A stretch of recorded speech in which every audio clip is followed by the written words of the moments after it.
வணக்கம் நண்பர்களே. எவரெஸ்ட் மலையை காட்டிலும் 3 மடங்கு பெரிய வால் நட்சத்திரம் ஒன்று விரைவில் பூமி அருகே வெடித்து சிதறும் என விஞ்ஞானிகள் கணித்துள்ளது அதிர்ச்சியை ஏற்படுத்தியுள்ளது.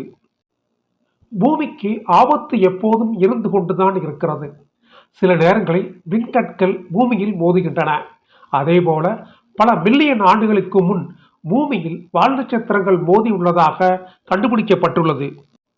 சூரிய மண்டலத்தில் ஏராளமான வால் நட்சத்திரங்கள் வானில் சுற்றி வருகின்றன.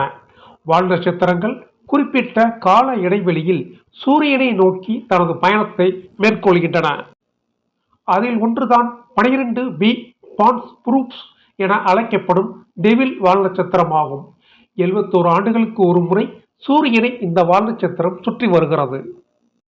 இந்த வால் நட்சத்திரம் 18.6 கிலோமீட்டர் மைல்கள் சுற்றளவில் எவரெஸ்ட் சிகரத்தை விட 3 மடங்கு பெரியது.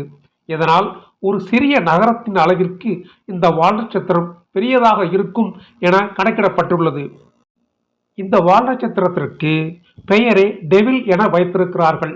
இந்த வால் நட்சத்திரத்தை படம் எடுத்து பார்த்தபோது பேய் ஒன்று பூமியை நோக்கி வருவது போன்று இருப்பதால் அப்படி பெயர் வைக்கப்பட்டுள்ளது. 2024ஆம் ஆண்டு, அதாவது இந்த ஆண்டு ஜூன் மாதம் பூமியில் இருந்து 232 மில்லியன் கிலோமீட்டர் தொலைவில் இந்த வால் நட்சத்திரம் பூமிக்கு மிக அருகில் வந்து செல்லும் என கணிக்கப்பட்டுள்ளது. இந்த வால் நட்சத்திரம் 1812ஆம் ஆண்டு முதல் முறையாக கண்டறியப்பட்டது. இந்த வால் நட்சத்திரம் தனக்குத்தானே வெடித்து சிதறி வருகிறது. அந்த வகையில் 2023ஆம் ஆண்டில் நவம்பர் மாதத்தில் மட்டும் 2 முறை இந்த வால் நட்சத்திரம் வெடித்து சிதறியது. 3வது முறையாக பூமிக்கு அருகே வரும்போது மீண்டும் வெடித்து சிதற வாய்ப்புள்ளது. ஆனால் அப்படி வெடித்து சிதறினாலும் பூமிக்கு ஆபத்து எதுவும் ஏற்படாது என விஞ்ஞானிகள் நம்பிக்கை தெரிவித்துள்ளனர். இந்த ஆண்டு ஏப்ரல் மாதம் 8ஆம் தேதி பூமிக்கு சூரியனுக்கும் இடையே இந்த வால் நட்சத்திரம் செல்லும் போது சூரிய கிரகணம் ஏற்பட வாய்ப்புள்ளதாக விஞ்ஞானிகள் தெரிவித்துள்ளனர்.